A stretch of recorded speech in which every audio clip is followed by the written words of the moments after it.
ಇದಿದೆ ಸರ್, ನಮ್ಮ ಮನೆ ಇದೇ ರೋಡೇ ಅನ್ನಪೂರ್ಣೇಶ್ವರಿ ಪೊಲೀಸ್ ಸ್ಟೇಷನ್. ಅಲ್ಲಿ ನಿಮ್ಗೆ ಇನ್ಸ್ಪೆಕ್ಟರ್ ಅಥವಾ ACP ಯಾರು ಸಿಕ್ಕಿದ್ರೆ ಹೋಗೊಂದು ಮಾತು ಕೇಳಿ ಸರ್, ಪ್ರಥಮ್ಗೆ ಏನಾದ್ರು ಕಾನ್ಸ್ಟೇಬಲ್ ಕೆಲಸ ಕೊಡ್ಬೋದಾ ಅಂತ ಕೇಳಿ. ಬರೀ 1 ವಾರದ ಮಟ್ಟಕ್ಕೆ ಸಂಬಳ ಬೇಡ ಅಂತ. ಒಂದು ದೊಣ್ಣೆ ಸಿಕ್ಕರಲ್ಲಿ ನಿಂತಿರೋ ಒಬ್ಬೊಬ್ಬರಿಗೂ ನಾಯಿ ಹೊಡೆದಂಗೆ ಹೊಡೆದ್ಬಿಡ್ತೀನಿ ಸರ್. ಯಾಕೆಂದರೆ ಅಲ್ಲಿರೋ ಒಬ್ಬ ಮಗನು ಅವ್ರ ಅಮ್ಮನಿಗೆ ಒಂದೊತ್ತು ಇಟ್ಕೊಡ್ಸೋ ಯೋಗ್ಯತೆ ಇಲ್ಲ ಸರ್.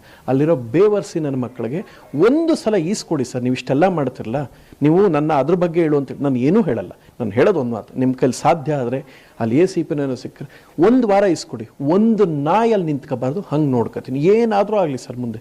ಅಲ್ಲ ಸರ್, ಅಲ್ಲಿ ಏನು ಕೆಲಸ, ಇವನು ಒಂದೊತ್ತು ಅವ್ರು ಅವಂಗೆ ಇಟ್ಟು ಕೊಡ್ಸಲ್ಲ ಸರ್. ಈ ಬೇವರ್ಸಿ ನನ್ನ ಮಗ ಬಂದು ಎಲ್ಲೋಗಿ ನಿಂತ್ಕೊಂಡಿರ್ತಾರೆ, ಕೂಗ್ತಾ ನಿಂತಿರ್ತಾರೆ. ಮಾಧ್ಯಮದವ್ರು ಅವ್ರು ಕೆಲಸ ಮಾಡಿ ಅವ್ರ ಡ್ಯೂಟಿ.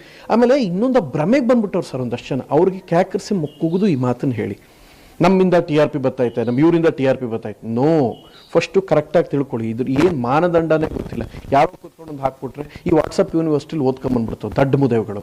ಇವ್ರಿಗೆ ನಾನು